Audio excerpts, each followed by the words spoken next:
Hey everybody, Keith Dotson here, and in this video I want to talk about this, one of the most important photography books that's probably all but forgotten now.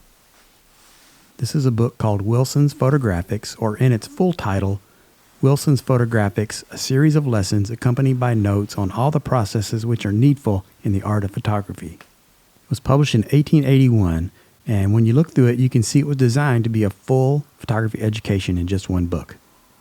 By the way, I'll be publishing a blog post that will include this video, but also some high-resolution images from some of the more interesting parts of the book, so you can see them in detail. Link will be in the description. The reason I said this is an important photography book is because none other than the esteemed photographer Edward S. Curtis credited this book for being the one that taught him the basics of photography. If you don't know who Edward S. Curtis was, he spent 30 years of his life traveling the American West, photographing hundreds of Native American tribes just as their traditional cultures were fading away. Wilson also published a number of photography magazines between the 1860s and the 1920s, and Curtis was a reader of those as well. As you can see, it's a pretty dusty book.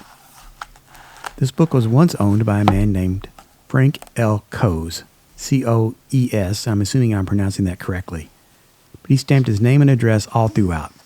He lived at 2 Coes Square in Worcester, Mass., and I found him listed in the 1940 census at that address, so that helps give us a little bit of a time frame on when he lived.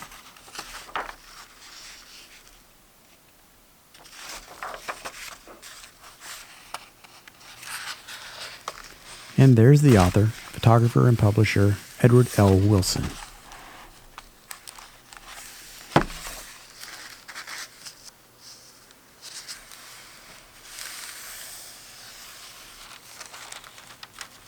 And this is the title page with the full title that I read out before. It says, Edward L. Wilson was the editor of the Philadelphia Photographer, Photographic Mosaics, and etc. Those were periodicals or magazines.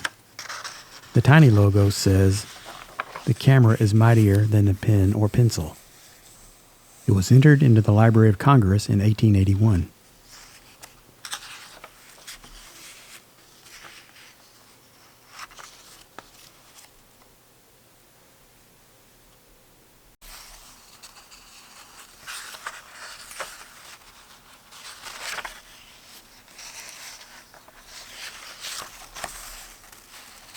Here, he lists a huge number of photographers and experts that he includes in the book. And what you'll see in a minute is that the book really has 2 narratives. Wilson's text, with a second supporting narrative in fine print from all these different people.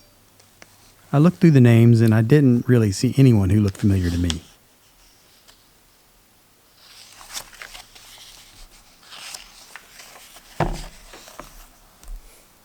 And there's our persistent friend, Mr. Coes, again.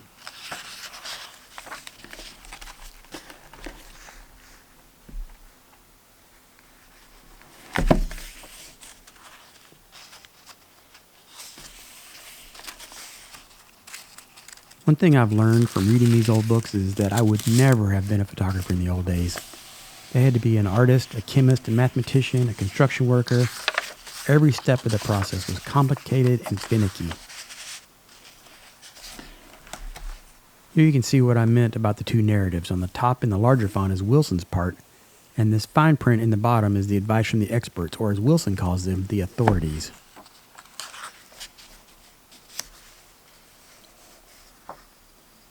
In this chapter, working with the subject or model, he goes in depth. Here he's discussing perspective.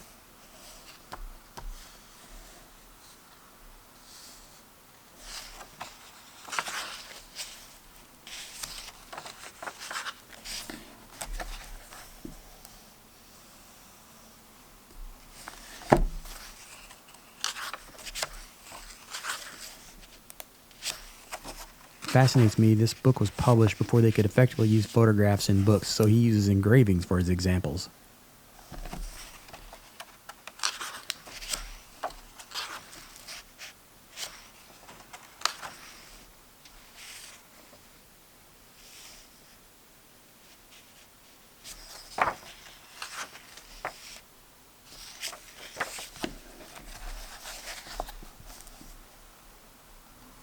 Examples of angular composition.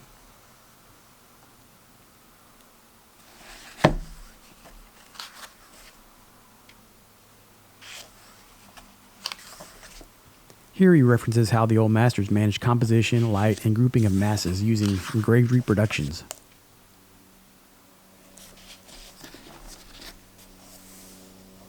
On the right are examples of pyramidal composition.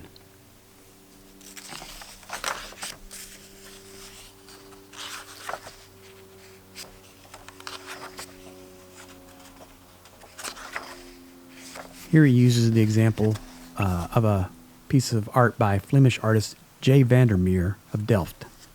The Soldier and the Laughing Girl is the title.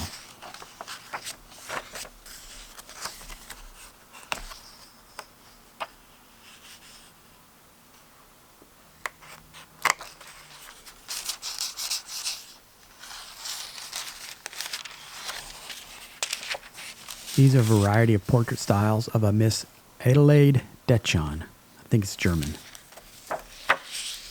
Lesson B, the needful apparatus, is all about the camera itself. Here's a quote from the book.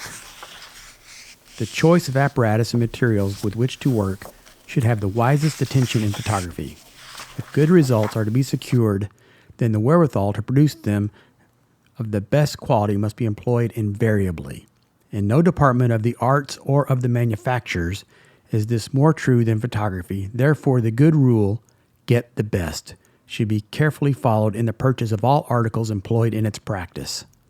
And there you have it, the early roots in photography of gear acquisition syndrome. Still true today, isn't it? He goes on to talk about lens selection, how to set up a darkroom, how to prepare a plate glass negative, chemistry, how to retouch the negative, how to build a photography studio, and so much more. He spends page after page discussing all the ways a negative can go wrong. Apparently fogging was a big problem, but also pinholes, streaks, and wavy lines. He also spends time talking about how to retouch negatives, but admonishes us with these words, and I'm quoting from page 149. Never allow yourself to grow into the habit of careless manipulation with the expectancy of making it up in retouching. The 1881 version of what we say now, I'll fix it in post. Funny how things always basically stay the same over the years, isn't it?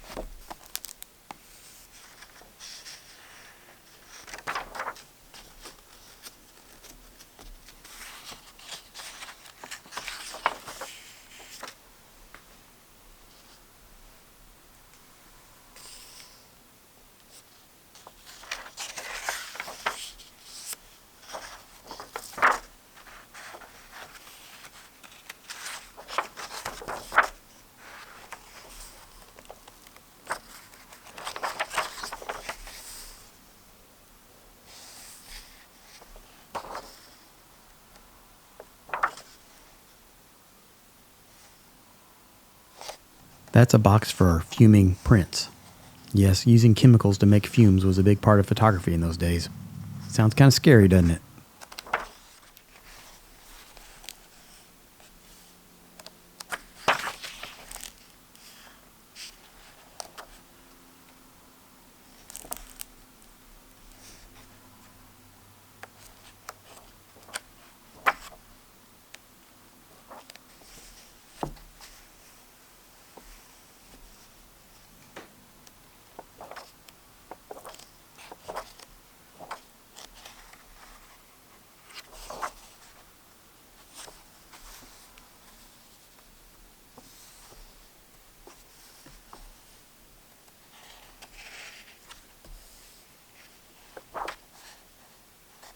He even goes into how to cut your own oval window mats. Well, I hope you enjoyed this glimpse at an old photography book from the distant past. Things have changed drastically in some ways, and in other ways, they're fundamentally still the same. Remember, you can see high-resolution images from this book on my blog. There will be a link in the description below. Thanks for watching. Be sure to visit my website, keithdotson.com.